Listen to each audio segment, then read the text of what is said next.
I am tired, but I was a good boy and saved my envisaged echo keys from the most recent Imaginarium Theater to get an echo for another 5-star character. So it simply would not be worth for me to not get it done tonight. So I went and did it, and hopefully this guide will help you do it too if you're struggling.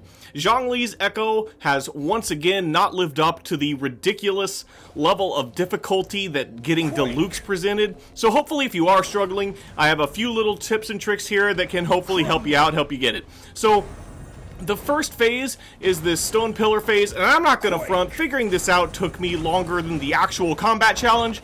It's similar to the mechanics that you've seen near the chasm before. You just use the press version of his elemental skill on this rock here, and it'll make this earthquake happen on the ground, and you just use the press version a couple more times leading up this path so that like these earthquakes can bounce off your pillars and eventually open up the door. So let's skip through that. That's literally all there is to that. I'm not going to insult you as a Zhongli player by explaining how you're supposed to get up that wall there. So let's just go straight to the combat challenge. So, like I said, this challenge isn't ridiculously hard. I cleared it on my 4th attempt, which you will see here. You will be fighting 3 waves of enemies, similar to the Jean and Chi-Chi challenges, in the sense that you will not be defeating them by normal means. Basically, there's going to be some rocks that spawn in one of the corners of the room, and for me, the first spawn was always in the top right. So you can always like default to go up there at the very beginning. Maybe I just got the same one 4 times in a row.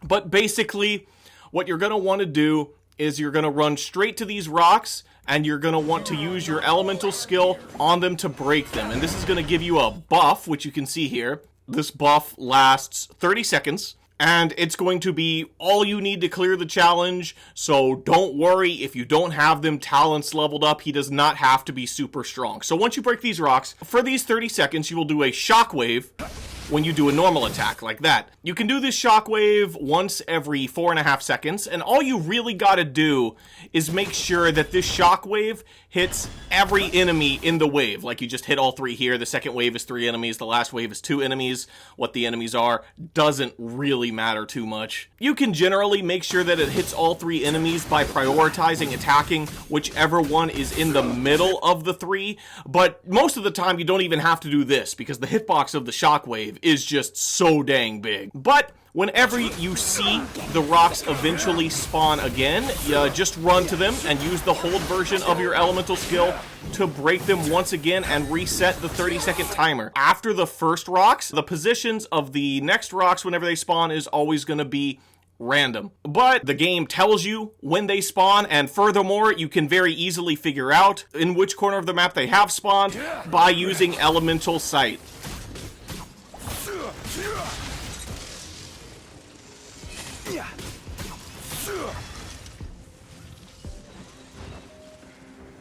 Solidify.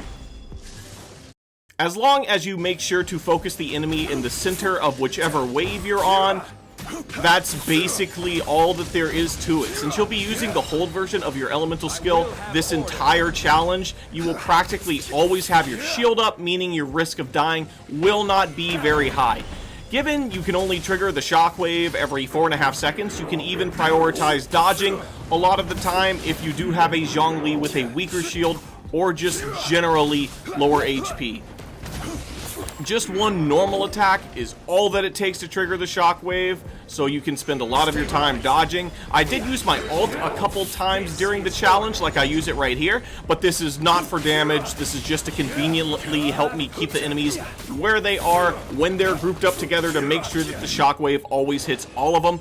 And the time that you have to do this isn't unreasonable like it is with Diluc, so just give it a couple tries and I'm sure you'll do fine. Like the title of the video probably implies, I am using a 3-star spear on Zhongli, and that is because this weapon, the Black Tassel, is the only spear in the game that's not a 5-star spear that gives an HP bonus.